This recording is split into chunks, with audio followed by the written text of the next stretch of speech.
Koy, Tasyo, abay mag-uumaga na hindi ka pa bumabangon dyan sa higaan. Ayun na nga ba sinasabi ko eh. Iinom-inom tapos pag umaga na, hindi na makabangon. Sayang ang oras na lumilipas na hindi mo nagagamit sa trabaho. Kang maingay, Bekang. Kaya mo muna ako. Minsan lang uminom ang tao eh. Ingay-ingay nito. Nakakaya sa kapitbahay. Paano hindi ako mag-iingay? Yung ulingan mo dun sa bukid hindi na naman matatrabaho. Sa susunod na araw wala na tayong makakain. Tapos nakahilata ka pa dyan. Abay Tasyo, kumilos ka naman. Wala nang tindahan na magpapautang sa atin. Ang ganda ng umaga, ang ingay nyo. Tumatanda na talaga po kayo. Nay, Tay, nakakarindi po sa tenga mga boses nyo. Ikaw magmadali ka dyan sa pagkain mo ha? Ang bagal mong kumilos. Magtitinda ka pa nitong kakanin natin para dagdag kita pambili ng mga kailangan dito sa bahay. Bilisan mo kumain, Koy. Maglalaba pa ako oh. Tumulong naman kayo sa akin. Hindi yung puro ako na lang. Oo na po, ito na nga po eh. Nilalakihan na po ang subo sa pagkain. Nanay talaga ang init na naman ng ulo. Sumasabay sa init ng panahon. Ganyan siguro kapag tumatanda na talaga. Siya nga pala, Koy. Kapag napaubos mo na ang paninda mo dumaan ka sa tindahan ni Aling Iska ha. Kunin mo ang bayad niya sa inutang niyang puto. Nakaraan pa yun, mukhang kinalimutan na niya. 50 pesos din yun ha. Opo, Nay. Tapos pahingi po ng 5 piso ha. Suhol ko. Pampusta po sa gagamba. Ikaw talagang bata ka? Wala na akong inutos sa'yo na hindi ka humingi ng suhol. Kami nga nung kapanahunan pa namin hindi kami nanghihingi ng suhol maski piso. Pero ikaw, naku mga bata talaga ngayon ibang-iba kumpara noon. Saka tigilan mo ng kakapusta sa gagamba. Mag-aral ka nang tumalino ka naman. Hindi ang gagamba ang inaatupag mo. Wala ka mapapala dyan. Nanay, iba po yung panahon niyo sa panahon namin. Makabago na po tayo. Lumipas na po ang panahon ng mga nanay. Ang ingay niyo mag-ina. Bekang, timplahan mo nga ako ng kape. Sakit ng ulo ko eh. Buwisit na inumin yun. Hindi na talaga ako iinom. Ano bang ulam natin dyan? Kumukulo na sikmura ako eh. Saka, anong nadidinig kong pusta-pusta? Hoy, ikaw, Kokoy. Gastos na lang yung gagawin mo ha. Kulo na nga tayo sa pera, puro ka pa gastos. Ayan, dyan ka magaling sa mag-utos. Hindi ako maniniwala sa mga sinasabi mo. Biktima na ako niyang linya mong hindi ka naiinom. Kahit siguro pumuti ang uwak, hindi mangyayari yung Tasyo. Walang ulam dahil pinulutan niyo kagabi. Dahil mo sinabi. Kumain ba ako kagabi? Opo, Tay, kumain ka po kagabi. Sinimot mo nga po yung sarsa ng adobo eh. Maiwan ko na po kayo. Baka maunahan pa po ako ng kakumpetensya kung si Baldo sa paglalako. Ganito ang buhay namin dito sa baryo. Pareho kaming hindi nakapagtapos ng pag-aaral ng asawa kong si Tasyo dahil kapos sa pera. Kaya bumabawi kami sa anak namin. Kahit siya na lang ang tumuloy ng mga pangarap namin ng tatay niya. Pagluluto ng kakaninang hanap buhay ko. Kahit nakakapagod ang pagising sa umaga. Ayos lang dahil sayang ang araw na lilipas na walang kita. Kapag swerteng nauubos ang paninda ko, mga 600 ang kinikita. Kapag matumal naman ang bentahan, ay nasa 400 lang. Pero ayos na yun sa amin kesa walang kita. Isang tanod sa barangay namin ng asawa ko. Maliit lang ang kanyang sinasahod. Tapos minsan nagsa-sideline siya sa pag-uuling at nakikigapas ng palay. Hapon na makauwi ang mag-ama ko ng sabay. Meron na rin ako naihandang hapunan para sa aming 3. Nang makapagpahinga na sila, saka ko sila tinawag papunta sa kusina para kumain. Pumasok na silang 2 sa kusina at kumain na kami ng tahimik. Nabasag ang katahimikan na magtanong sa akin ng anak ko. Nanay, naniniwala po ba kayo sa aswang? Bakit mo naman naitanong? Sa dinami-rami ng itatanong mo, yan pa talaga. Kanina po kasi habang bumibili ako ng pagkain sa tindahan, narinig ko po ang ilang kababaihan na nag-uusap tungkol sa aswang. Kaya ayun po, naitanong ko sa inyo. Asus! Huwag ka nga magpapapaliwala sa mga nadidinig mo, anak. Wala kasing iba mapagchisipsya ng mga tao ngayon. Kaya kahit napapanood nila sa TV, ginagawa nilang totoo. Hindi totoo ang mga aswang na yan. Kasi po, Tay, kahit nga po ang kaklase ko, nagpatunay din po na merong aswang sa kanila. Tama na yan. Kung ako ang tatanungin mo, anak, sa bagay na yan, oo ang sagot ko. Meron mga taong naniniwala sa mga aswang. Meron naman din na hindi. Lalo pat hindi pa sila nakakakita ng ganung nilalang. Paano po malalaman kapag aswang ang isang tao? May mga aswang na mapanlin lang. Kaya nila magpanggap ng mga hayop sa gabi para makapambiktima sila. Malalaman mo ang isang tao na isang aswang kapag baligtad ang iyong imay sa mga mata niya. Ay nako, tigilan nyo na nga yung kwentuhan na yan. Bakit? Nakakita ka na ba ng aswang, Bekang? Pati ba naman ikaw naniniwala sa mga ganyan?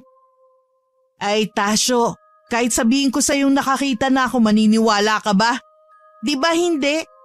Basta na sa'yo na yan, Koy, kung maniniwala ka man o hindi.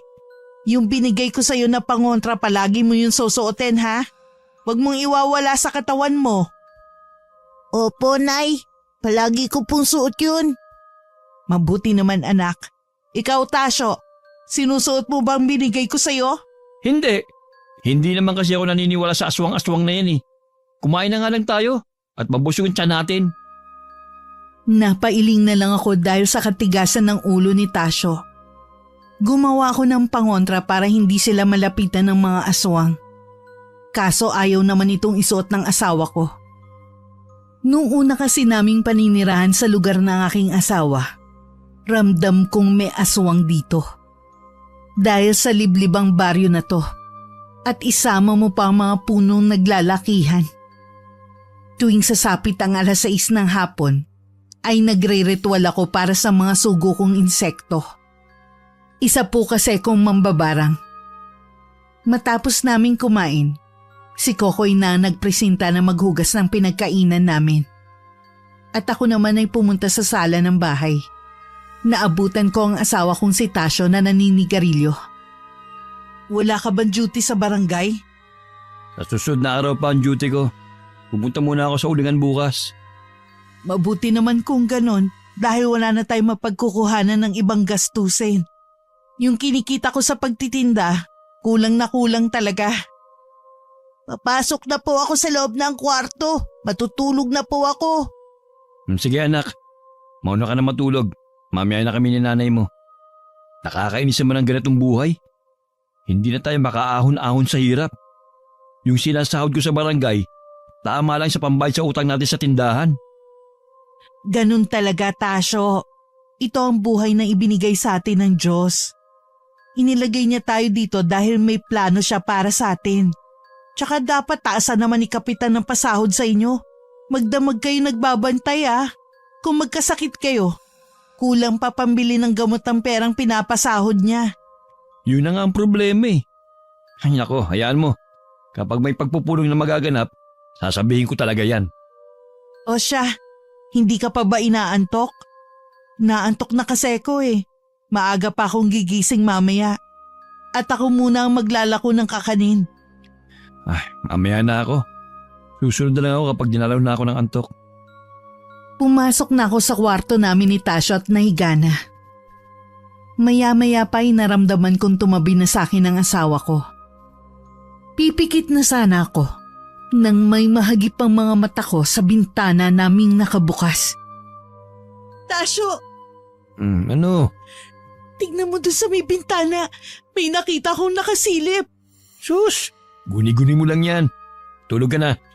Seryoso nga ako. Tignan mo nga. Tingin ko nagliliyab ang mga mata niya.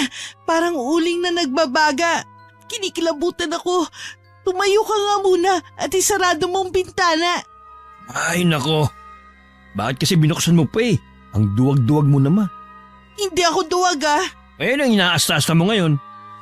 Tinatamad lang akong tumayo. Sige na, tumayo ka na, isarado mo na ang bintana. Ay nako, bira talagang buhay ito. Ang sarap-sarap ng pagkakahiga ko eh. Utusan pa ako. Aarte pa, susunod din naman. No, nasaan ang sinasabi mo? Wala naman ah. Basta, isarado mo na lang yung bintana. Kitang-kita ko kanina. Hindi pa ako nagkakamali sa mga nakikita ko. Lalo na sa nararamdaman ko, no? Tamang hinala ka lang kamo. Patulog na nga tayo. Inis na bumalik ang asawa ko sa higaan. Kinabukasan, maaga ako nagising para makapagluto ng maititindang kakanin. Papasok pa lang ako ng kusina nang mapansin ko na parang maingay sa kapitbahay namin. Kaya naman pinuntahan ko si Tasyo sa kwarto para siyang makiusyoso. Tasyo! Tasyo! Gising! Gising! Ano ba, Bekang? Kung makatawag ka sa pangalan ko, talagang todo volume pa. Ano ba problema? Bumangon ka na riyan at tignan natin kung anong nangyayari kay na paring Tikoy. Parang nagkakagulo dun eh. Halika na, bumangon ka na riyan. Ay nako, baka nag-aaway sila mag-asawa. Hayaan mo na sila, Bekang. Umatake na naman yung pagkatsismosa mo. Hindi sila nag-aaway. Bakit hindi ka kasi bumangon riyan? Baka gusto mong paliguan kita dyan sa higaan mo ng mainit na tubig. Ay nako, ito na, babangon na. Pati ba naman problema ng kapitbahay, problema mo rin? Sumunod ako kay Tasyo papunta sa bahay nila paring Tikoy. Naabutan pa namin ng iilang kapitbahay na nakikiusyoso rin sa nangyari. Nakiraan kami sa mga taong nagkukumpulan para makadaan. At nang nasa unahan na kami, laking gulat namin sa nakita. Ang mga manok kasi ni paring Tikoy ay patay ng lahat. May nakita kaming kagat sa bandang leeg ng mga hayop. May 5 baboy ring namatay at ganun din ang itsura. Parang sinipsip ang kanilang dugo. Dahil mapuputla ng lahat. Nang siyasatin pa ni paring Tikoy ang mga alaga niyang baboy, may nakita siyang sugat sa katawan ng mga yun. Lumapit ako para tingnan din na mabuti ang mga sugat kasi sabi niya, kakaiba raw yun. Nanlaki ang mga mata ko sa nakita. Malalim ang mga sugat na palagay ko ay gawa ng matulis na bagay. Malakas ang kutob ko na aswang ang gumawa nun. Dahil saktong sa hugis ng matulis na kuko. Hindi na ako umimik pa dahil baka isipin ng lahat baliw ako. Kapag sinabi kong aswang ang pumatay sa mga alaga niyang baboy. Kawawa naman ang mga alaga mong hayop, paring Tikoy. Ano ba nangyari dyan? Hindi ko alam, pare. Walang nangyari dito eh. Sa palagay ko, mga hayop na gutom ang gumawa nito. Tignan mo, may mga bakas pa lang agad sa leeg. Sayang talaga, pare.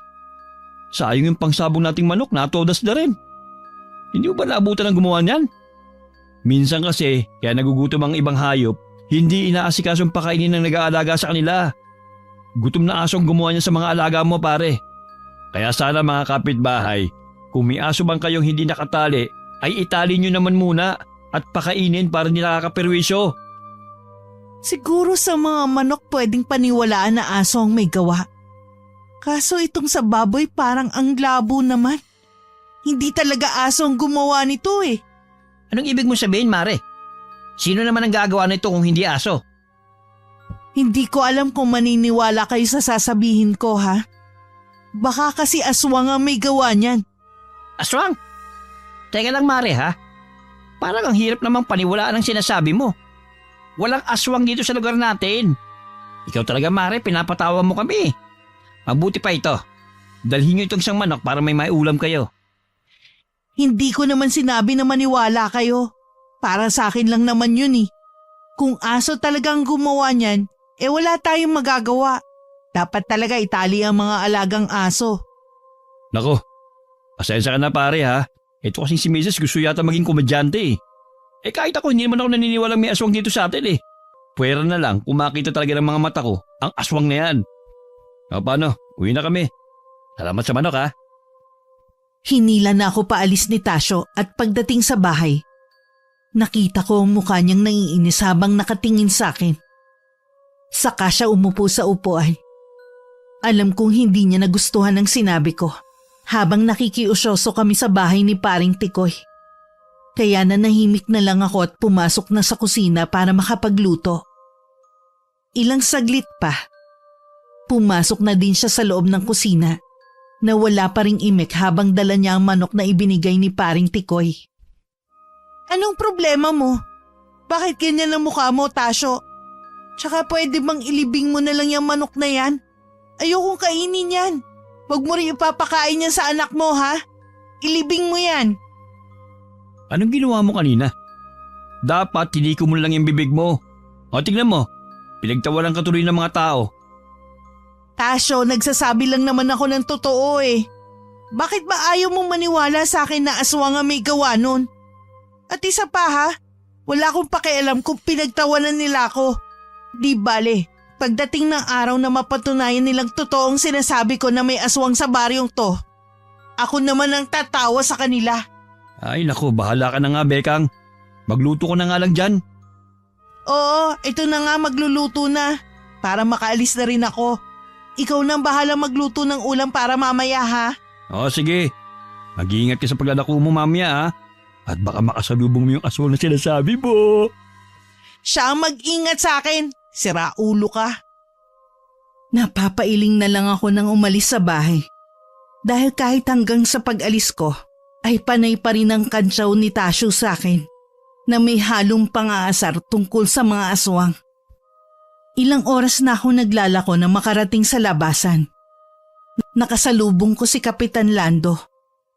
Nakangiti itong nakatingin sa akin. Ngumiti naman ako ng pilit sa kanya. Dahil aaminin ko, kakaiba ang pakiramdam ko kay Kapitan Lando sa tuwing malapit kami sa isa't isa. Kahit na naiilang ako sa kanya, bilang paggalang na rin dahil siya ang kapitan, ay kinausap ko siya at isinantabi ang kakaibang nararamdaman. Mabait naman kung makipag-usap si Kapitan at palabiro pa. Magandang umaga po, Kap. Abay, habang tumatagal pumopogi yata tayo ah.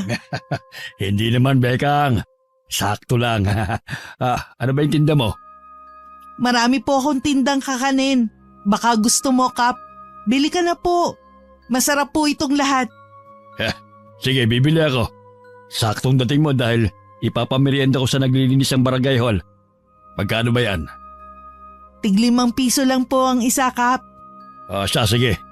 Bibiling ko na itong isang klase na to para maubos na. Ay nga pala, naalala ko sa susunod na araw, pumunta kayo dito sa barangay natin ha. Maraming salamat, Kap. Ano pong meron? Bakit kami pupunta sa barangay? Meron kasing ipamimigay na kaunting ayuda. Nakasali kayo sa listahan. Oo naman, mabutit nakasali kami. Dagdag panlagay pa po yun sa tiyan namin. O paano, Kap? Mauna na ako sa inyo. Salamat po ulit sa pagbili ha. Tumango na lang si Kapitan nang magpaalam na ako. Umalis na ako doon dahil ayoko talagang nagtatagal na kausap si Kapitan. Naglako na lang ako para maubos pa ang natitirang kakanin. Mag-aalas 5 na ng hapon nang makarating ako sa paaralan ng anak kong si Kokoy. Pumunta ako sa malaking tindahan para bumili ng mga kailangan sa loob ng bahay namin habang hinihintay kong lumabas si Kokoy. Habang bumibili ako, hindi naman nakaligtas sa matalas kong pandinigang usap-usapan ng iilang tumatambay sa tindahan. Pinag-uusapan nila ang tungkol sa pagkawala ng alaga nilang hayop. Ang sabi pa ng isa, baka merong mga kabataan ang nagnanakaw tuwing gabi at ibinibenta sa ibang baryo. Napailing na lamang ako sa usapan nila. Dahil para sa akin hindi normal na tao o hayop ang gumagawa nun kundi aswang. Maya-maya'y nakita ko na ang anak ko nakakalabas lang sa paaralan. Malapit lang kasi sa paaralan niya ang tindahang binibilhan ko. Kokoy, halika dito. Nay, bakit po nandito kayo? Naglako kasi ako ng kakanin. Dito ako nakarating. Tapos sinintay na lang kita para sabay na tayong umuwi ng bahay. Kumusta ang pag-aaral mo? Sige po, Nay. Mabuti na rin po yun para may kasabay ako.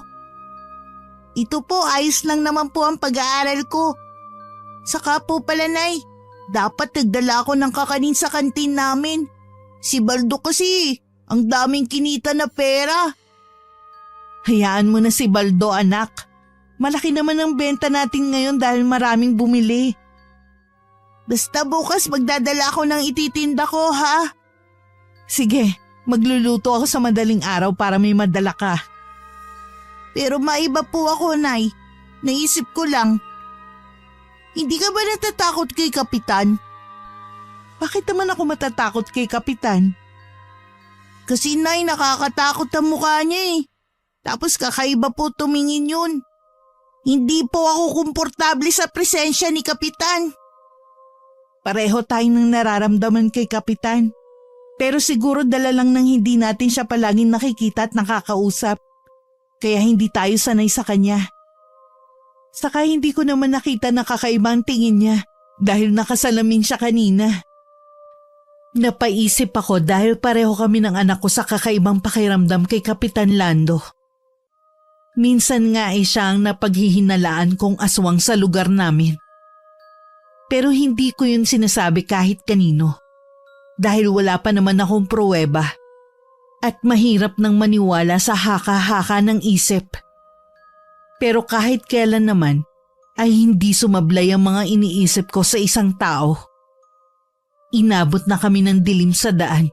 Medyo nasa dulo kasi ng baryo ang bahay namin. Idagdag pa na ang dinaraanan namin ay makipot ang daan. Tanging motor at bisikleta lang ang makakaraan. Sa paglalakad namin ng anak ko, naroon naman ang pakiramdam ko na kakaiba.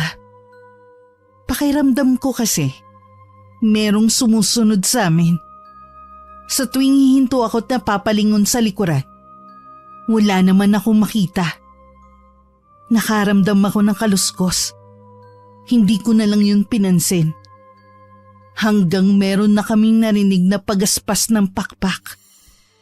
Nay, ano po yung ingay na yun? Wala yun. Huwag mo nang pansinin. Bilisan mo ang paglalakad ko eh. Medyo mahina na tong dala nating lighter. Nakakapagod talaga maglakad, Nay. Ang layo pa ng bahay. Tapos wala pang ilaw bawat kanto ng daan. Kaya nga mag-aral ka ng mabuti. Para naman kapag nagkapamilya ka na hindi maranasan ng magiging anak mo ang hirap na dinaranas mo ngayon. Saka dapat nga inaasikaso ni Kapitan ng mga ilaw sa liblib ng lugar gaya nitong sa atin. Sige po, Nay. Teka, narinig mo ba yun? Parang huni ng isang hayop. Oo, narinig ko.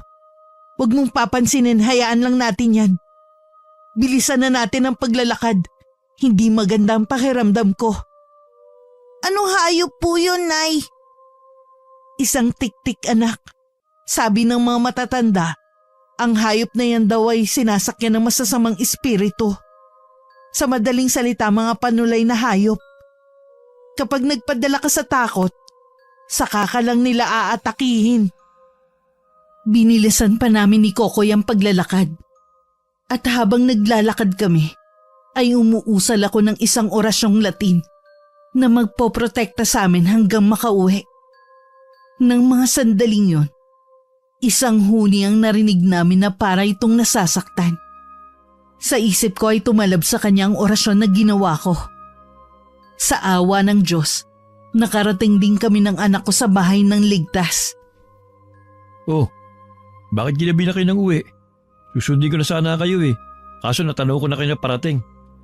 Ang bagal kasi maglakad nitong si Kokoy Tapos wala pang maayos na ilaw.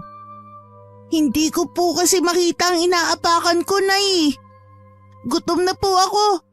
Ano pong ulam natin? Pagpalit ka muna ng pambayad ng damit, anak. Saka tayo kakain. Nagluto ko ng adobong manok. Nga pala, Tasyo, nagkita kami ni Kapitan. Ang sabi niya, kasama daw tayo sa listahan ng mabibigyan ng ayuda. Aba, ayos yun Magandang balita para sa atin. Kailan naman daw ba yan? Sa susunod na araw daw. Tara na, kumain na tayo. Hindi ko na kayang gutom Naging tahimik na ako habang kumakain kami. Dahil nasa isip ko pa rin ang sumusunod sa amin kanina. Kung wala lang siguro akong kakayahan na mag-orasyon, baka sinalakay na kami ng aswang. Ano anak? Masarap ba ang luto ni tatay? Walang kasing sarap po, tay. Swak na swak sa sarap at lasa. Wala pa rin po kayong kupas sa pagluluto. Sino mas masarap magluto? Si nanay o si tatay? Siyempre kayo po. Wala nang iba. Binibilog mo na naman ang ulo ng tatay mo, Kokoy. Wag mo siyang paasahin. Sakto lang naman ang lasa ng pagkakaluto niya sa manok eh. Hoy, Tasyo, anong manok pala tong niluto mo? Baka mamaya ito yung manok na nilapa ng aswang ha? Hindi no. Ayoko rin naman kainin yun no. Inilibing ko sa likod bahay. Inutang ko tong manok na to sa tindahan na inuutangan natin. Tsaka, huwag ka masyado masungit sa anak mo. Lalo kung nagsasabi naman siya ng totoo. Masarap ka naman magluto eh. Yun nga lang, hindi mo mapapantayan ang galing ko. Saka aminin mo, di ba? Kaya mo nga ako nagustuhan eh. Dahil nabiyag kita sa sarap ng luto ko. Ewan ko sa'yo, Tasyo. Noon yun pero ngayon hindi na. Masarap ka nga magluto pero ang tamad-tamad mo naman. Kasi ngayon ka lang nakapagluto ng makakain natin sa tagal ng panahon, no? Oo nga, tay. Masarap ka pala magluto eh. Sana araw-araw na kayong magluto. Naku, kayo talaga mag-ina hindi na mabiro. Alam mo anak, itong sinanay mo, yan ang masarap magluto. Itong adobo kong to, tsamba lang ang pagkakaluto ko rito eh. Huwag mo kong lokohin, Tasyo. Palusot mo, bulok. Kanina akala mo kung sino ka dyan kung makapagsabi na masarap ang luto. Ngayon sinabihan ka lang ng anak mo na dapat araw-araw ka magluto eh. Bumahag agad ang buntot mo. Maghugas ka ng plato ha. Total maghapon ka lang naman nandito sa bahay eh. Teka, bakit ako maghuhugas? Bay, di naman yata patas yan. Maghuhugas ka o maghuhugas ka? Hindi ka naman nagpunta sa ulingan, di ba? Nagpunta ako, kaso wala namang makatuwang. Kaya hindi na rin ako tumuloy. Tama ng palusot. Maghugas ka ng plato. Ay, oo na, sige na. Maghugas ako ng plato. Iwan niyo na ako rito at matulog na kayong dalawa. Mabuti kung ganon. Mauna na kami ng anak mong matulog ha. Nakakapagod ang araw na ito eh. Wala naman po pala kayong sinabi kay nanay, tatay eh. Matutulog na po kami. Sabay na kami ng anak kong pumasok ng kwarto. Hindi muna ako umiga sa kama dahil busog na busog ako. Binuksan ko ang bintana. Nang sa ganon ay meron hangin na pumasok sa loob ng kwarto. Tumingin ako sa labas at nakiramdam. Maganda ang gabi at wala akong nararamdamang kakaiba. Akma na akong hihiga sa kama nang may narinig akong lagabog sa labas. Kaya naman agad akong lumabas ng kwarto. Tasyo, anong narinig kong ingay? Oh, bakit ganyan ang mukha mo? Namumutla ka.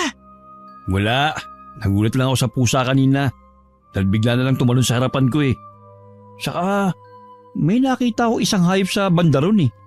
Sa may puno ng santol, kakaiba yung mata. Pulang-pula eh. Saan bantang santol? Wala naman ako nakikita. Baka umalis na. Tayo na sa kwarto. At nang makapagpahinga na tayo. Sige. Isarado mo munang mabuti ang mga bintana at pinto. Nagawa ko na yan kanina pa. Isarado mo na lang yung bintanang binuksan mo. Tapos magpahinga na tayo. Sa sumunod na araw habang abala ko sa paglilinis ng bahay, tinawag ako ng asawa ko. Dahil aalis na kami para pumunta sa barangay. Dahil araw yun ng bigayan ng ayuda. Habang papalapit kami sa kabahayan, ay naririnig ko na ang boses ni Diday na sobrang ingay. At nakasalubong din namin si paring Tikoy. O pare, bakit ba ang ingay-ingay ni Diday? Abot dito sa kalsada ang boses niya. Nako, ayun si Diday. Nag-iingay. Dahil nakita niyang patay yung ilang hayop na alaga niya. At ang mas nakakapagtaka, pati sa iba nating kapitbahay, patay din ang mga alaga nila. Sino naman kaya may gawa nun? Aba, kapag nagtuloy-tuloy ang ganitong pangyayari, hindi na maganda. Hindi na talaga maganda ang nangyayaring to. Sa palagay ko, nagugutom na sila. At kapag hindi na nila talaga matiis ang gutom, lalo pat hindi sapat sa kanilang hayop, maaaring tao na ang biktimahin nila. Ano ba sinasabi mo, Mare?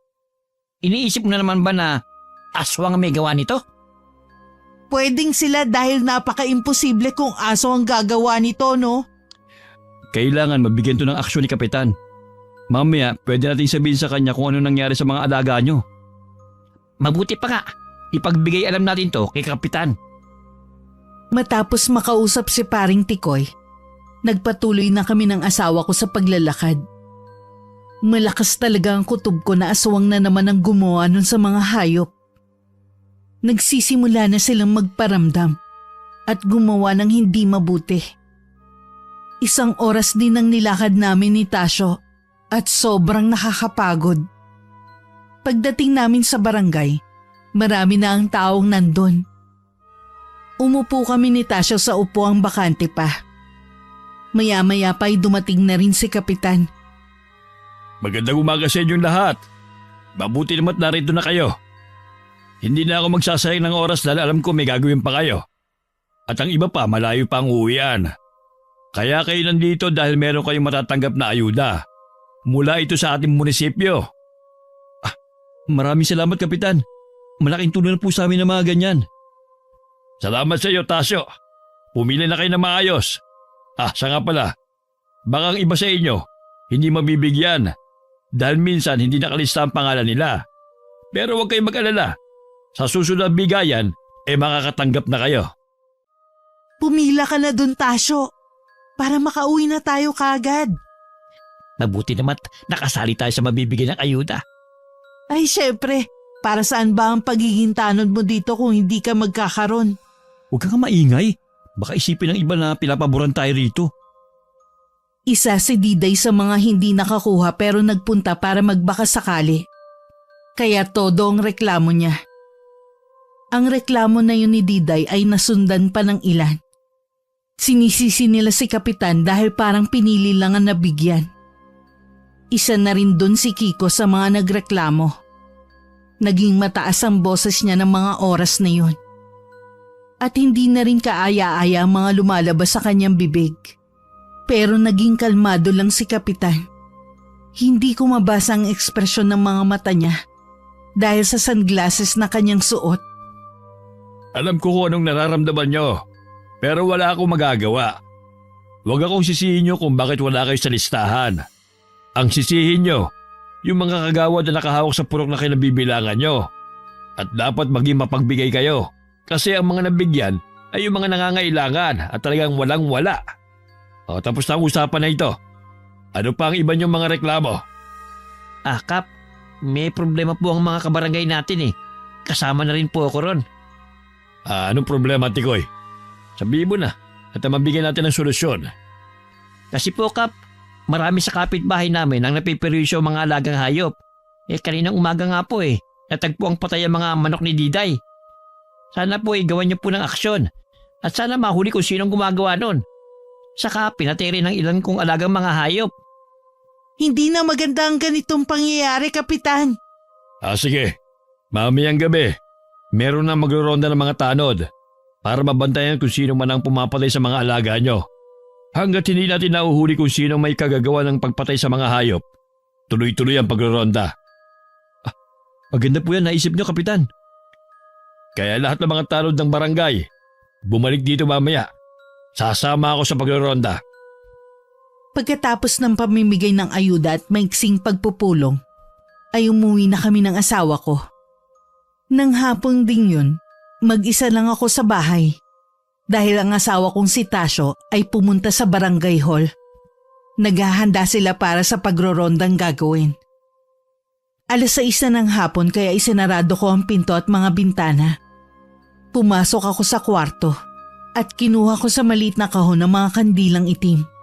Sinindihan ko ito at tahimik na nagdasal ng mga Latin na orasyon para sa proteksyon namin. Minsan ko lang itong gawin dahil pinag-aawayan namin ng asawa ko ang pagiging mambabarang ko. Nasa ganun akong posisyon na marinig ko ang boses ng asawa ko na tinatawag ako. Pinatay ko na ang mga kandila at nilagay ulit sa kahon at saka tinago. Bakit, Tasyo? Kanina pa kita tinatawag, hindi ka sumasagot eh. Ano ba ginagawa mo? Saka, bakit amoy kandila dito sa loob ng bahay? Kandila? Wala naman ako naaamoy ah. Hoy, Bekang, huwag mo nga ako lukuhin. Huwag mong sabihin nagsindi ka na naman ng kandila. Oo na, nagsindi ako kanina. Saka kailangan kong gawin yun. Dahil ilang araw ko nang hindi pinapakain ng orasyon ng mga alaga ko. Ayan na naman tayo, Bekang eh. Hindi ba sinabi ko na sa'yo tigilan mo na yan? Bakit ba ayaw mong makinig sa akin? Kapag nalaman ng lahat na isa kang mambabarang, baka kuyugin tayo. Hindi naman nila malalaman kung ititiko mo ang bibig mo. Saka isa pa, ano bang problema? Pwede ko namang gamitin ang pambabarang ko sa mabuti. Hayaan mo na ako sa ginagawa ko. Hindi ka naman inaano dyan eh. Saka, kumusta pala ang pagroronda? Tuloy ba? Oo, tuloy yun mamaya. Kakain lang ako tapos magre-ronda na kami. Hintayin na lang natin si Kokoy na makauwi. Sabay na tayong tatlo na kumain. Anong oras na? Hindi pa yun nakauwi? Batang yun talaga, oo. Baka kung saan na naman nagpunta yun ah. Salubungin mo na kaya sa daan. Baka kung napano na yun eh. Sige, dito ka lang. Ay, ayan na pala si Kokoy eh. Bakit ginabi ka na ng uwi, Koy? Saan ka ba pumunta? Wala po, nanay. Hapon na po kasi kami pinauwi ng teacher namin. Teka, bakit nanginginig ka? Anong nangyari sa'yo? Wala po, nanay. Siguro malamig lang po sa labas kaya ako nanginginig. Sige po, magpapalit na po ako ng damit. Sige anak, para makakain na tayo. Pinagmasdan ko ng mabuti ang anak ko. Parang may hindi tama sa kilos niya. Alam ko rin na nagsisinungaling si Kokoy sa amin. Dahil kilala ko ang aking anak. Hindi ko muna siya kinausap. Niyaya ko muna silang kumain. Pumunta na ako sa kusina at hinanda ang kakainin namin. Ilang saglit pa ay lumapit na ang mag-ama ko. Umupo si Kokoy sa upuan, habang ako naman ay pinanunood ng kilos niya.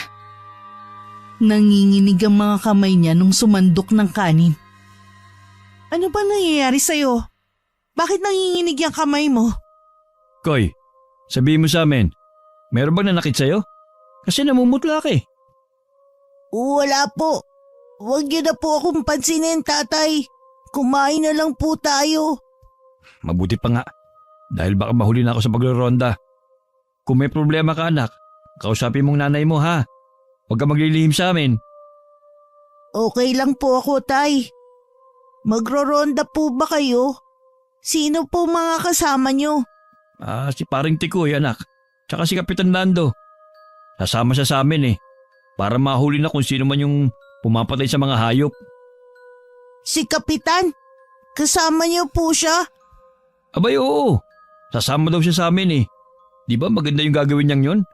Kung ibang kapitan lang siguro yun, nako, siguradong hindi sasama sa pagre-ronda yun. Kaya ambay talaga ni Kapitan, di ba? Pasalamat tayo at may kapitan tayong maalalahanin. Wag po kayo masyadong magtiwala sa kanya, tatay. Ha? Bakit naman? Katiwa-tiwala naman si Kapitan ah. Basta, tatay. Tapos na po akong kumain. Mauna na po akong matulog. Hinayaan ko lang ang dalawa na mag-usap dahil nakatuon lang ang paningin ko kay Kokoy. Pansin ko talaga na meron siyang itinatago sa amin. Ako na ang naghugas ng plato dahil umalis na rin si Tasyo para magronda. Kaya naman nang matapos ako sa ginagawa ko, ay pumasok ako sa kwarto ng aking anak. Koy, gising ka pa ba? Nay, bakit po? May kailangan po ba kayo? Meron. Hindi kasi ako mapakali, anak. Sabihin mo kay nanay, may nangyari ba sa'yo habang pauwi ka? Huwag kang magsisinungaling sa akin. Nanay, natatakot po ako. Saan ka natatakot? Sabihin mo sa akin, Koy. Nanay, kanina po kasi habang pauwi ako, meron po akong nakita na pangyayari. Hindi po kayo maniniwala sa sasabihin ko. Si Kapitan Lando po. Nakita kong kumakain ng isang hayop. Tapos nakita niya po ako, tinabol ako. Kaya ayaw ko na po lumabas ng bahay, Nay. Baka kagatin niya po ako. Ano? Totoo ba yan, Kokoy? Baka nagkakamali ka lang. At hindi si Kapitan yun. Nagsasabi po ako ng totoo, Nay. Hindi ko po magagawa ang magsinungaling. Sinasabi ko na nga ba eh. Merong tinatago yan si Kapitan eh. Pero teka, di ba may binigay ako sa iyong pangontra? Nasaan na? Hindi ko po naisuot kanina. Nakalimutan ko po sa banyo. Ano po ba ang gagawin natin, Nay? Saka bakit kumakain si Kapitan ng ganon? Anak, makinig ka sa akin na mabuti. Wala dapat makaalam nito, ha? Saka aswang si Kapitan Koy. Kaya siya kumakain ng hayop. Dapat ka mag-ingat sa kanya ngayong alam mo na ang lihim niya. Isuot mo palagi ang pangontra mo. Makakatulong yun sa'yo. Opo, Nay. Di po ba si Tatay magro-ronda siya? Baka kung mapano siya. Kasama nila ngayon ang aswang. Yan din ang problema ko, anak. Sinabi ko na kasi sa tatay mo na isuot ang pangontrang ibinigay ko sa kanya eh. Pero ayaw namang makinig. Nay, si Kapitan din po bang pumapatay sa mga hayop ng kapitbahay natin? Hindi ko alam, anak. Kung siya nga yun, ang galing niya magkunwari sa lahat ng tao. Niloloko niya lang ang lahat at ang tatay mo ay naloko rin. Palagi siyang nasa barangay pero hindi man lang siya nakaramdam. Kaya ako duda talaga ako sa palagi niyang pagsuot ng sunglasses eh. Sabi ko na may tinatago siya. Itinatago niya ang mata niya dahil malalamang aswang siya. Matapos ang pag-uusap namin ni Kokoy, ay isinagawa ko ng orasyon para kay Kapitan. Alam kong hindi basta-basta tatalab sa kanyang orasyon na gagawin ko. Pero habang tumatakbo ang oras, ay unti-unti na itong tatalab. Matapos kong mag-orasyon, ay nahiga na ako sa kwarto namin. Hindi naman ako dalawin ng antok dahil sa sinabi ni Kokoy. Ilang saglit pa ay dumating na si Tasyo. Sa tansya ko mag-aalas 12 na ng gabi. Pinagbuksan ko agad siya ng pinto. Oh, bakit gising ka pa? Anong oras na? Hindi kasi ako makatulog eh. Tasyo, anong balita sa pagroronda nyo? Ayun, wala naman kami nakitang kakaiba eh. Kaya pinauwi na kami ni Kapitan. Tasyo, huwag ka masyadong magtitiwala kay Kapitan ha? Bakit naman? Ikaw alam mo kung ano-ano na naman yung iniisip mo sa tao. Pareho lang kayo ng anak mo. Basta, makinig ka na lang sa akin. Kakaiba kasi ang pakiramdam ko sa lalaking yun eh. Sumunod ka na lang sa sinasabi ko, Tasyo. Saka nakausap ko si Kokoy. Ang sabi niya hinabol daw siya ni Kapitan, kaya natagalan siya umuwi kanina. Ano? Bakit naman siya habulin ni Kapitan? Sa anong dahilan, Aber? Alam kong hindi ka maniniwala sa sasabihin ko, Tasyo. Pero nakita ng anak mo na merong kinakain si Kapitan na isang hayop na buhay. Ibig sabihin, si Kapitan ang pumapatay sa mga hayop. Isa siyang aswang, Tasyo. Aswang siya. Ang ganda ng biro mo, Bekang. Alam mo, hindi maganda yung pinaparatang niyo sa tao. Kung siya yung aswang, bakit pa siya sumama sa amin sa pagroronda kanina? Saka pwede ba? Tigilan niyo na yung kalokohang sinasabi niyo ni Kokoy. Hindi aswang si Kapitan. Alam ko naman na mahirap paniwalaan ang sinasabi namin ng anak mo. Pero mag-iingat ka lang. Kapag kasama niyo siya, wala namang masama sa pag-iingat eh. Nagdaan pa ang ilang mga araw. At patuloy pa rin sa pagroronda sila Tasyo kasama si Kapitan. Puyat at pagod ang inaabot nila. Dahil wala pa rin silang nakikitang kakaiba kapag gabi. Natatawa na lang ako dahil wala silang kaalam-alam na ang hinahanap nila ay kasakasama din nila. At pinapaikot-ikot lang silang lahat. Kahit anong sabi ko sa aking asawa na talagang wala silang mahuhuli dahil kasama lang nila ang aswang, ay nagagalit lang siya. Sinabi pa niya na nawala na ang pag-atake sa mga hayop mula nung sila'y magronda. Kaya naisip niyang tagumpay ang pagroronda nila gabi-gabi. Sabi pa niya, wala na rin mga asong nagkalat sa daan dahil itinatali na ng mga tao sa kanilang bakuran. Isang umaga habang nagkakape kami sa sala, ay nakita namin si Paring Tikoy na nagmamadaling tumatakbo papunta sa amin. Paring Tasyo! Pare! Pare! Oh, bakit? Bakit pare? Bakit ka tumatakbo? Tumuli ka muna. Halika magkape. Salamat na lang. Alam mo na ba ang balita? Si Kiko, patay na. Natagpo ng bangkay niya sa tabing ilog. Tara, puntahan natin. Naroon din si Kapitan. Si Kiko? Hindi ba nagronda kayo kagabi? Paano nangyari yun? Sino naman ang papatay sa kanya? Hindi nga matukoy kung sino ang gumawa nun sa kanya eh. Basta kakaibang pangyayari. Wakwak ang katawan niya at puro galo sa likod. Saka si Ben, siya huling kasama ni Kiko. Pero sa paliwanag ni Ben, meron daw isang nilalang na sumalakay sa kanila habang papauwi. Mabuti pa puntahan natin para maklaro kung sino ang pumatay. Diyos ko, ano ba itong nangyayari sa atin? Kasama po ako, Nay. Mabuti pa nga anak at sumama ka. Hindi rin ako mapapalagay na maiwan ka mag-isa dito sa bahay. Wala nang pinipili ang halimaw na yon. Tao nang pinapatay niya. Sinasabi ko na nga ba at mangyayari to eh. Anong sinasabi mo, Mare? Ha? Wala. Ang sabi ko, bilisan na natin nang maabutan pa natin ang kaganapan doon. Wala na kaming sinayang na oras. Pumunta kami sa kung saan natagpuan si Kiko. Pagdating namin doon, ay nakiraan kami sa mga tao. Napatakip naman ako sa bibig ko nang makita si Kiko na kalunos-lunos ang sinapit ng katawan. Umiiyak naman ang pamilya ni Kiko. Naaawa ko kay Lorna dahil sa sinapit ng asawa niya. Meron pa silang anak na 5 buwan pa lang. Gusto kong maiyak dahil sa nangyari. Si Kiko ay isa sa mga mabait naming kapitbahay. Ano nangyari to? Sino gumawa nito kay Kiko? Kahit ako, hindi ko rin alam kung sinong walang hiyang gumawa nito sa kanya. Baka ang iba sa inyo may alam na kaaway si Kiko na maaaring gumawa nito sa kanya. Nakakapagtaka lang dahil nag-ronda naman tayo kagabi. Saka Kapitan, malabo na magkaroon ng kaaway dito sa barangay natin si Kiko. Dahil napakabait na tao niyan. Oo nga.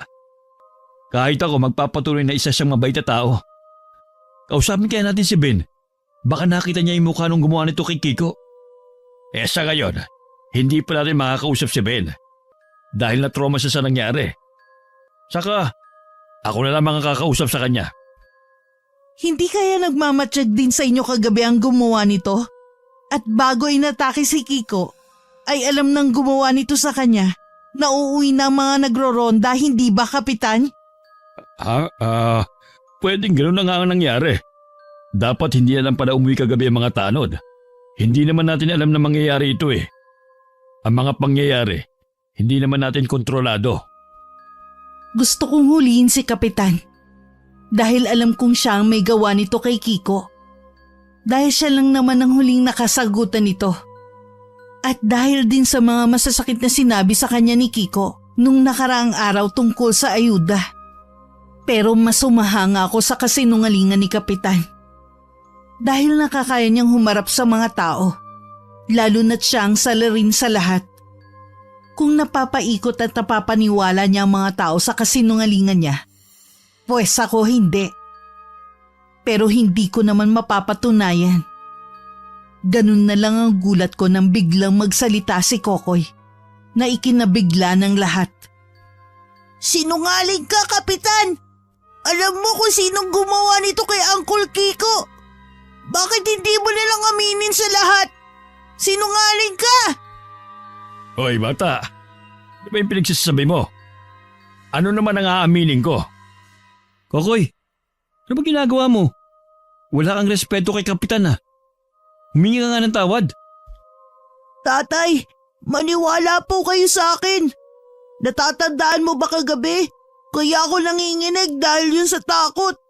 Kitang-kita ng mga mata ko kung paano kinain ni Kapitan ng isang hayop. Kaya may posibilidad na siya rin ang gumawa nito kay Uncle Kiko. Maniwala ka sa akin, Tay. Kokoy, alam mo bang masama ang magbintang ng tao? Lalo na kapag walang katotohanan. At masama sa bata ang nagsisinungaling. Hindi ako nagsisinungaling. Di ba sabi ng matatanda, hindi nagsisinungaling ang mga bata? Isa kang aswang, Kapitan! Aswang ka! Pinapaikot mo lang ang lahat sa kamay mo. At isa na dun si Tatay. Tama na yan. Umuwi ka na sa bahay. Hindi ka nakakatulong dito sa problema. Bekang, iuwi mo na siya sa bahay. Mamaya ka sa akin pag uwi kong bata ka. Pwede ba, Tasyo? Maniwala ka naman sa anak mo. Totoo ang sinasabi ng anak natin. Ginagawa lang tayong laruan ni Kapitan. At sa loob-loob niya, pinagtatawanan niya tayo dahil utu-utu tayong lahat. Pati ba naman ikaw, Bekang? Umuwi na kayo. Sa bahay na tayo mag-usap. Kaya ang ginagawa nyo.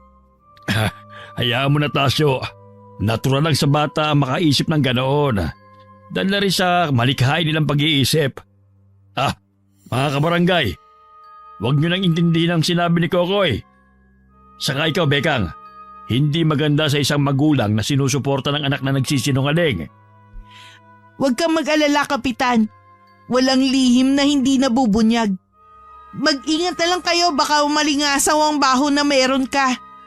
Tsaka kilala ko ang anak ko. Tinuruan ko siyang huwag magsinungaling. Sana ganun ka rin. Bekang, ano ka ba? Nakakaya sa mga tao. Kapitan, pasensya na po kayo. Maiwan na namin kayo. Kakausapin lang itong mag-ina ko. Galit na galit si Tasyo nang umuwi kami sa bahay. Agad naman niyang hinila sa braso ang anak namin. Kaya naalarma ako sa gagawin niya. Pinagalitan niya si Kokoy at pinalo gamit ang kanyang sinturon. Dahil sa inis at galit ko, agad kong itinago si Kokoy sa likuran ko at dinuro si Tasyo.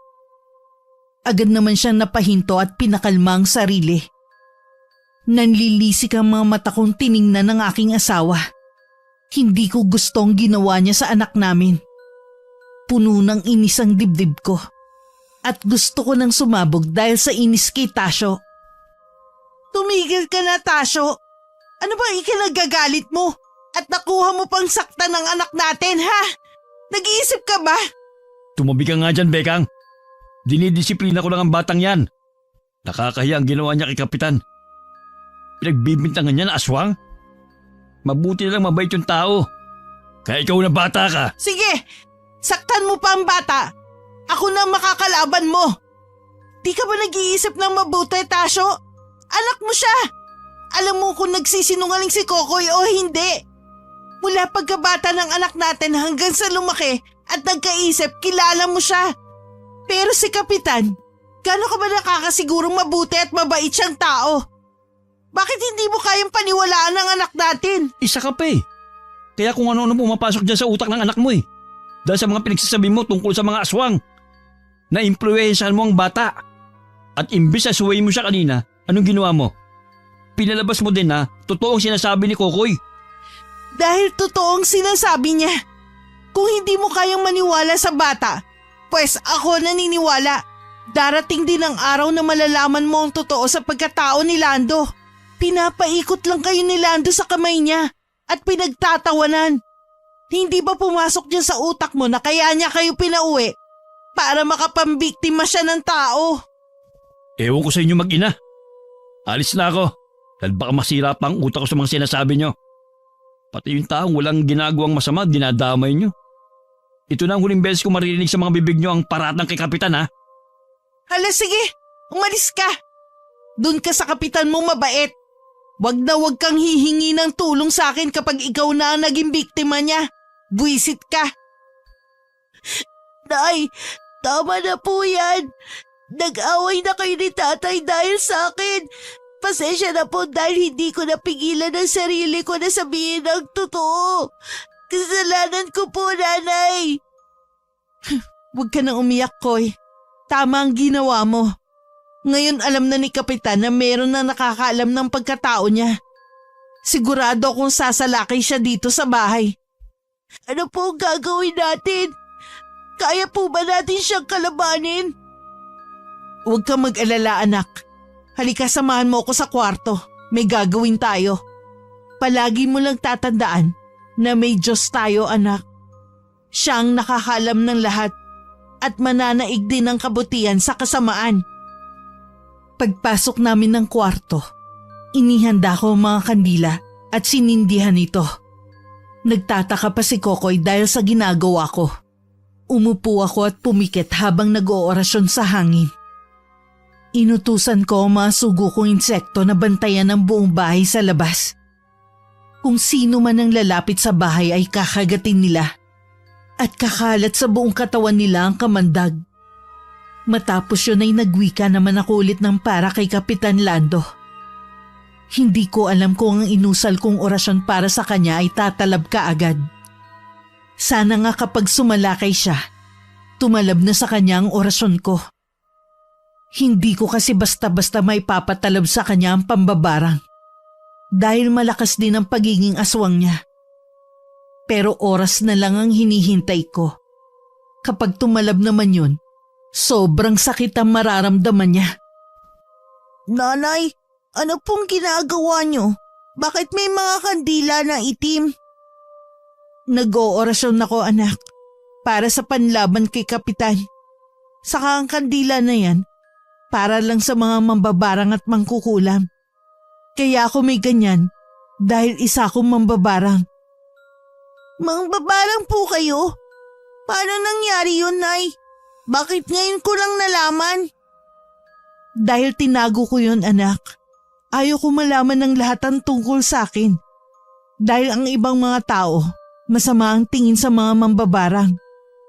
Ang galing naman, Nanay! Sana po matalo natin si Kapitan. Natatawa na lamang ako na hinaplos ang buhok ng anak ko. Pagkatapos sa ginagawa ko ay niyaya ko na siyang kumain. Nang mga sandaling yun ay hindi pa rin bumabalik si Tasyo. Wala naman akong pakialam dahil galit ako sa kanya. Pero nag-aalala pa rin naman ako lalo na alam kong kasama niya ang Kapitan na aswang. Sumapit na ang gabi. Tahimik ang paligid pero meron akong nararamdaman na isang presensya. Alam ko kung sino yun. Nasa paligid lang namin si Kapitan.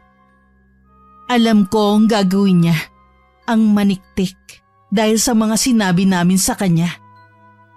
Isang pagaspas ang narinig ko matapos ang ilang sandali. Pagkatapos ay biglang may narinig akong lagabog sa bubungan. Ilang saglit pa ay narinig ko ang hiyaw nito na parang nasasaktan. Maya-maya ay narinig kong may bumagsak sa lupa. Nakita ko ang isang lalaki nang sumilip ako sa bintana. Matulis ang mga ngipin niya. Pula ang mga mata. At ang mga kuko na mahaba. Napangiti ako at itinaas ang kamay habang nag-uusal ng orasyon. Bumula ang bibig nito na parang nakakain ng sabon o di kaya'y nalason. Ang lakas ng loob mong sumalakay dito sa bahay namin. Inutusan ka ba ng pinuno nyo? Ako pa talagang kinalaban nyo. Ngayon pagsisihan mong sumunod ka sa kanya. Nay, ano nangyayari? Hala, sinong lalaking yan? Isang aswang yan, Kokoy. Nandito na sila para maghasik ng lagim sa atin. Dito ka lang sa loob. Huwag kang lalabas, Koy. Paparusahan ko lang tong hinayupak na to.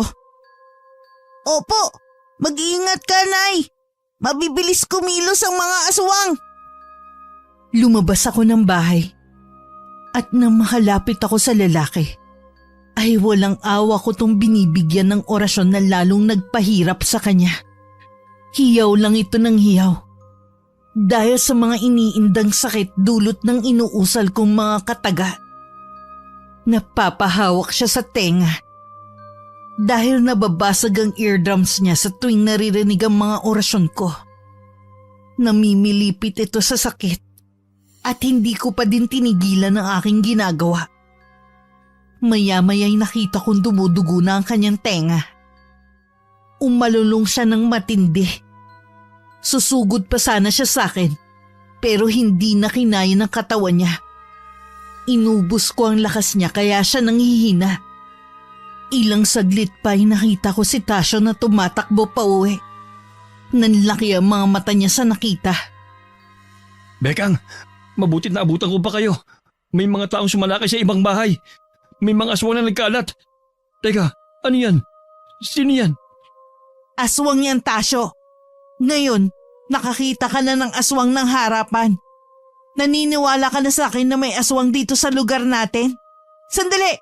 Tumatakas ang aswang! Kailangan nating mahuli yun, Tasyo! Pabayaan mo na yan. Mukhang napuro na naman siya ng pambabarang mo eh. Binarang mo siya, di ba? Nagagalit ka na naman sa ginawa ko? Kung hindi ko yun ginawa, malamang pinagpiestahan na kami ng anak mo. Basta sa kabutihan ginagamit ng kakayahan, Bekang. Hindi ako magagalit. Halika na sa loob ng bahay. Hindi ako galing kina Kapitan. Kinabin ako ng galing. Tama ka, Bekang. Aswang nga si Kapitan Lando. Dahil ikinuwento ni Ben sa akin ang nangyari. At si Kapitan ang pumatay kay Kiko. Tinakot pa nga daw siya ni Kapitan na huwag ipagsasabing nalaman dahil matutulad daw siya kay Kiko. Mabuti naman at naniwala ka na. Alam mo, Tasyo, yung katigasan ng ulo mo ang magdadala sa'yo sa kapahamakan. O diba ganyan kasama ang aswang na yun? At ngayong gabi sumasalakay na sila. Oo na, hindi na ako magmamatigas. Palagi na ako makikinig sa'yo. Ano nang gagawin natin? Saka si Kapitan, bali-balita na hindi na raw makita. Nasa paligid lang yun. Naghihintay ng pagkakataon na sumalakay. Kailangan natin tulungan ng iba, Tasyo. E paano? Wala tayong laban sa mga aswang. Saka wala tayong armas. Meron, Tasyo. Kumuha ka ng asin at mga bawang, diktikin mo yun. Masakit yun sa pang-amoy ng mga aswang. Saka yung itak mo pwede yung gawing panlaban. Day, ano po ba nangyayari sa labas? Umuwi ka po, tatay? Akala ko po hindi ka na uuwi. Anak, halika rito. Hindi ko kayo pwedeng pabayaan. Lalo na ngayon nagkalat ang aswang sa labas. Saka, patawarin mo si tatay ha. Kasi hindi kita pinaniwalaan. Pero ngayon alam ko ng totoo. Tama ka. Aswang ang kapitan natin. Wala po yun, tatay. Naiintindihan ko po kayo. Saka na kayo magdrama dyan na mag-ama kapag natapos na ang problema natin. Tara na, ihanda na natin ang mga kakailanganin natin. Pagkatapos hanapin natin si Kapitan. Bekang, siya ang punot dulo sa nangyayari sa atin. Kapag nawala siya, tsaka lang matitigan ang mga ito. Itinuring pa naman natin siyang ama ng lugar natin. Pero siya palang mananakit sa mga nasasakupan niya. Ngayon alam na ng mga tao ang tungkol sa kanya. Tiyak na mayayari siya talaga. Marami nang galit sa kanya. Sumang-ayon ako sa sinabi ng asawa ko. Pagkatapos naming ihanda ang mga panlaban sa aswang, lumabas na kaming tatlo para hanapin si Kapitan kahit gabing-gabi na. Nakasalubong namin si Paring Tikoy at ang iba pa naming kapitbahay. Natuon ang paningin ko sa mantsa ng dugo sa damit nila. Saan kayo pupunta, pare? Dadaling ko sa bayan mga kasama ko kasi mas ligtas doon. Naisip namin na pumunta kay Kapitan at humingi ng tulong. Sumasalakay ang mga aswang. Natatakot ang mga tao. Kayo, saan kayo pupunta? Sa tingin ko hindi tayo matutulungan ni Kapitan. Ang mabuti niyong gawin, maghanap ng pwedeng matataguan, Paring Tikoy. Kapag may nakita kayong aswang, huwag na kayong magdalawang isip na lumaban. Isa lang ang gusto ng mga yon, ang mambiktima. Kaya unahan niyo na, bago pa kayo maunahan. Paano ka naman nakakasiguro na hindi tayo matutulungan ni Kapitan? Wala nang oras para ipaliwanag namin sa iyong lahat. May mahalaga lang kaming gagawin, pare. Ikaw na munang bala sa iba pa natin mga kapitbahay. Umalis na kaming tatlo. Takbo lang kami ng takbo para hagilapin ang mga aswang na sumasalakay sa baryo namin. Maya-maya ay napahinto kami dahil bigla na lang humarang sa amin si Kapitan. Baka sa kanyang mukha ang kasiyahan. Nasa tabi din niya ang apat na kauri niya. Naglalaway ang mga to habang nakatingin sa amin. Pula ang mga mata at matulis ang mga kuko. At saan naman kayo pupunta? Akala niyo ba makakatakas kayo, ha? Hindi naman talaga kami tatakas, Kapitan eh. Talagang hinahanap ka namin. Abat, Tumatapang ka na yata, Tasyo. Mukhang na-impluensyahan ka ng asawa mo. Tumapang lang ako kasi alam ko na ang totoo. Walang hiya ka. Ikaw lang pala ang aswang dito sa baryo. At gusto mo kaming lapaing lahat. Tama si Kokoy ng paratang sa'yo. Ginawa mo lang kami isang laruan. Isa ka lang pala nagbabalat kayo. Hindi ko kasalanan kung bakit utu-utu kayong lahat. Wala sanang madadamay na iba kung hindi nakailam ang bubwit mong anak. Nagkamali ako sa paghanga sa'yo, Kapitan. Ipinagtatanggol pa kita sa anak ko na hindi ka ang aswang. Tapos totoo naman pala, pinaikot mo lang kami sa kamay mo. Wala ka nang magagawa ngayon, Tasyo. Tutal alam niyo na naman na aswang ako. Wala na kayong ligtas ngayon. Walang baho na hindi umaalingasaw, Kapitan. Isa kang masamang nilalang na hindi dapat nabubuhay pa. Dapat kang sunugin kasama ng kampon mo. Bekang, ang nag-iisang mambabarang dito sa baryo. Pareho lang naman tayo eh. Bakit hindi ka kumampi sa amin at gamitin ang nalalaman mo sa mga tao? Tayo ang mag-ahari dito. Siraulo ka pala kung ganon. Huwag mo ko itulad sa'yo. Magkaiba tayo ng hangarin. Ganon na lang ang gulat namin ni Tasyo nang biglang dumating si Tikoy. Mas nagulat kami nang itutok niya sa akin ng itak niyang matalas. Nanginginig pa ang mga kamay nito sa galit at nanlilisik kung tumingin. Bakit nandito ka, paring Tikoy? Sumunod ako sa inyo at narinig ko ang sinabi ni Kapitan. Ano bang ginagawa mo, pare? Bakit tinututukan mo ng itak ang asawa ko? Dahil isa siyang mambabarang. Hindi rin siya dapat magkatiwalaan. Pwede ba, pare? Huwag kang ganyan. Hindi naman masama ang asawa ko. Ganyan nga. Magpatayan kayong lahat. Tama ka, Tikoy. Hindi dapat pagkatiwalaan si Bekang. Dahil mas malala pa siya kaysa sa akin. Pinapatay niya ang mga tao ng paunti-unti. Hindi totoo yan! Hindi masama ang nanay ko! Ginagamit niya sa panggagamot ang kanyang kakayahan! Hindi kagaya ng mga aswang! Gusto lang lamnan ng kumakalam na tiyan! Kahit nakakaperwisyo na ng kapwa! Tumahimik ka, Lando! Paring Tikoy, ibaba mong itak mo. Hindi ako masama katulad ng iniisip mo. Hindi ako ang kalaban dito kundi si Lando. Pare, kung masama ang asawa ko, dapat matagal niya nang ginamit sa masa ang pagiging mambabarang niya. Si Kapitan Lando ang masama rito, hindi ang asawa ko. Pasensya ka na, pare. Nabigla lang ako. Hindi ko na alam ang gagawin eh. Naiinis na ako. Tama na, maraming satsat. Tapusin na natin ang gabing ito. At sinisiguro ko sa inyong mamamatay kayong lahat. Akala ko ba mambabarang ka? Bakit hindi mo man lang ako ginamitan nun? Mahinang nilalang. Huwag kang mag-alala. Oras na lang ang hinihintay ko para sa'yo. Huwag kang pakampante. Walang kasamaan ang nananalo, Lando. Kapitan ng mga aswang! Matapos kong magsalita, ay bigla na lang nagpalit ng anyo si Kapitan, pati ang mga kasama niya.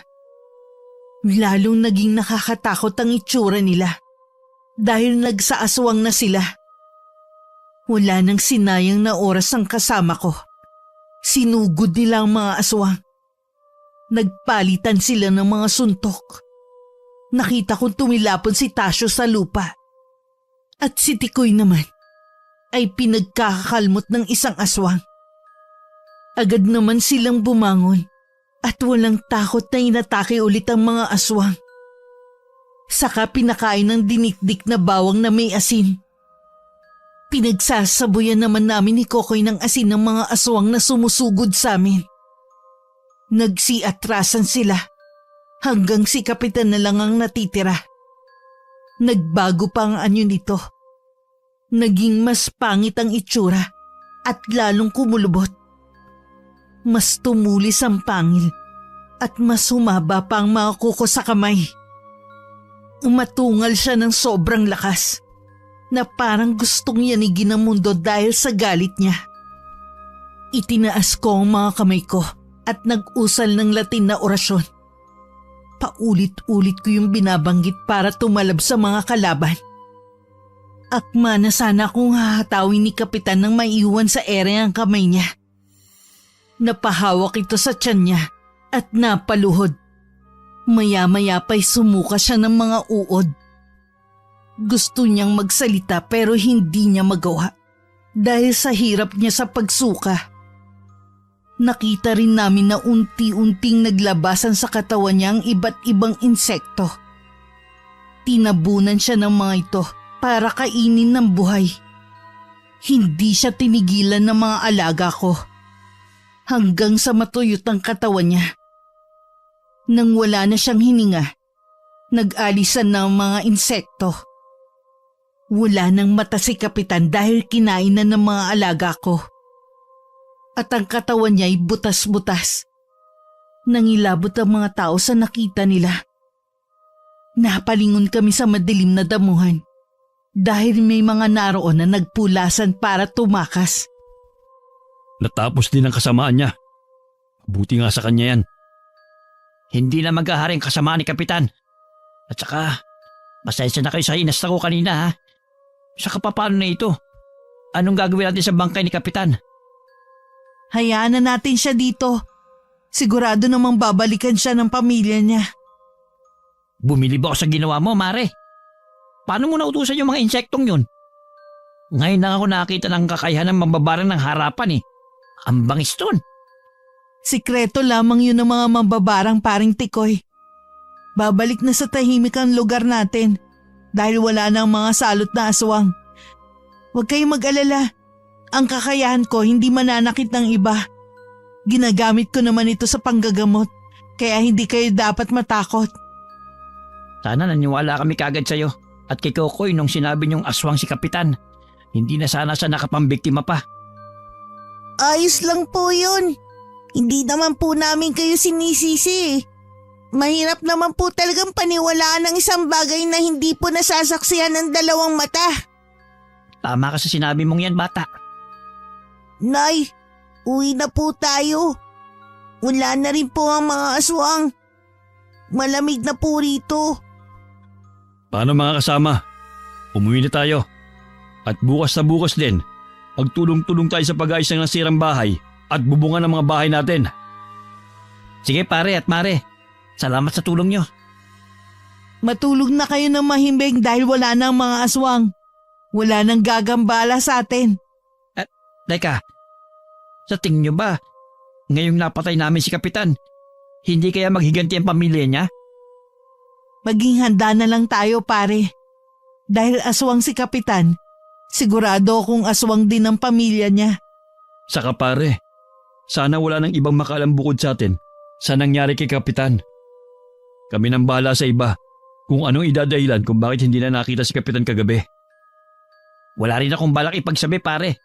Huwag mo nang alalahanin yun. Matapos ang nangyaring yun ay naghiwalay na kami. Pag-uwi namin sa bahay, humingi ulit si Tasyo ng pasensya sa anak namin. Baka sa mukha niya ang pagsisisi ng mga sandaling yun. Naiintindihan ko naman siya dahil wala pa siyang nakikitang aswang. Kaya mahirap para sa kanya maniwala agad. Wala po yun, Tay. Ang importante, wala na po ang kapitan ng mga aswang dito sa lugar natin. Hiyang-hiya ako sa inyong dalawa ng nanay mo. Ipinagtanggol at mas pinaniwalaan ko si Kapitan kesa sa inyo na pamilya ko. Kalimutan mo na yun, Tasyo. Nasa huli talaga ang pagsisisi, sabi nga nila, di ba? Kaya sana naging aral sa'yo to. Wala kang ibang dapat paniwalaan kundi kami lang. At sana din naiintindihan mo na kung bakit palagi ako nag-oorasyon. Dahil malaking tulong yun sa atin. Oo nga, Bekang. Pasensya na rin dahil pinaghinilaan ko na masama ang pagiging mambabarang mo. Hindi ko naisip na magagamit mo pala yun sa kabutihan laban sa mga masasamang nilalang. Simula ngayon, maniniwala na ako sa lahat ng mga sasabihin niyong dalawa. Huwag ka na nga magdrama dyan, Tasyo. Hindi ako naiiyak. Ayos na sa akin na natuto ka sa pagkakamali mo. Tsaka bawas-bawasan mo na ang pagiging matigas ang ulo, ha? Hindi tayo bumabata. Hindi na kami natulog dahil mag-uumaga na rin ang mga oras na yun. Nang sumapit ang umaga, inayos namin ang bubong namin na sinira ng walang yang aswang. Pagkatapos ay pumunta kami sa mga kapitbahay para tulungan silang mag-ayos ng mga nasira sa kanilang bahay. Nagtulong-tulong kaming lahat para madaling matapos ang trabaho. Nakita ko sa mga mukha ng mga kapitbahay ang saya dahil wala ng mga aswang. At ang nangyari kay Kapitan ay wala nang nakaalam, maliban sa aming mga nakasaksi. Nakatatak sa isipan ng lahat na isang duwag si Kapitan at nawala na lang na parang bula dahil sa takot sa aswang kasama ang buong pamilya niya. Bago kasi sumikat ang araw, kumalat ang tsismis na may nakakita raw sa pamilya ni Kapitan na nag-alsa balutan habang ang mga aswang umaatake sa mga tao. Grabe, no? Hanggang ngayon, hindi pa rin ako makapaniwala sa nangyari kagabi. Sariwa pa rin sa isip ko lahat. Ako nga rin pare. Biruin mo, nasa paligid lang pala natin ang aswang at nakakasama natin. Mabuti hindi tayo nilapan ni Kapitan noong mga oras na kasama natin sa pagroronda. Saka ang galing niyang umarte, no? Paniwalang paniwala talaga tayo sa mga sinasabi niya. Madali mo lang naman malalaman na aswang ang isang tao kapag nakita mo sa mata niya ang imahe mo nakabaligtad. Saka kapag takot sila sa walis at kapag sinilip mo silang nakatuwad, makikita mo nakalutang sila sa hangin at hindi nakalapat ang paa sa lupa. Bakit kayo mo nang sinabi sa akin ng ganyan? Di sana sinubukan ko. Saka paano namin makikita ang imahe namin sa mata ni Kapitan? Lagi yung nakasalamin. Parang artista pa lagi. Hindi ka nga naniwala sa akin noong umpisa pa lang tapos sasabihin ko pa sa'yo. Pinagtatawanan mo lang ang sinasabi ko. Oo nga, ba't hindi natin naisip yun? Pero ang mahalaga ngayon, wala na si Kapitan. Ang problema natin, sinong papalit sa kanya? Wala tayong ibang magagawa. Bahala na kung walang kapitan sa baryo natin. Tutal naman konti lang ang mga nakatira rito. Basta ang mahalaga, nagkakaisa tayo at nagtutulungan. Tama ka pare. Ganyan dapat ang isipin nating lahat. Nang sumunod na araw, pagkagising ko ay inunat ko pa ang mga braso ko dahil nananakit yon. Napansin ko naman si Tasyo na abala sa pagtitipon ng mga sako. Napataas pa ang kilay ko dahil ang aga niyang nagising. Lumapit ako sa kanya at tinapik ang balikat niya. Medyo nagulat pa ito sa ginawa ko. Tasyo, anong gagawin mo dyan sa mga sako? Di ano pa? Maghahango tayo ngayon ng uling. Gisingin mo na si Kokoy. Sumunod na lang kayo. Masyado pang maaga ha. Nakapag-almusal ka na ba? Hindi kasi pwede na tanghali tayo magkalkal ng uling. Taltutok ang araw, mainit ang pwesto. Saka, doon na lang siguro ako kakain. Dalhan mo na lang ako ng agahan doon.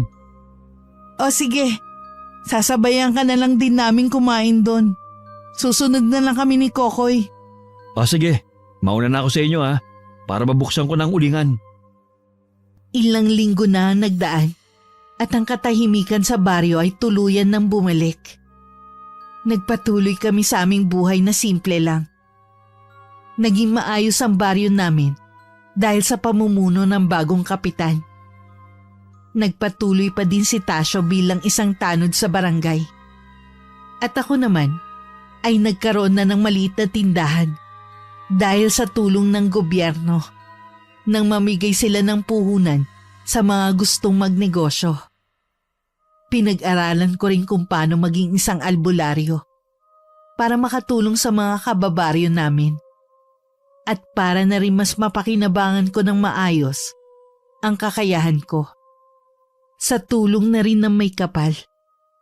Wakas. Hoy,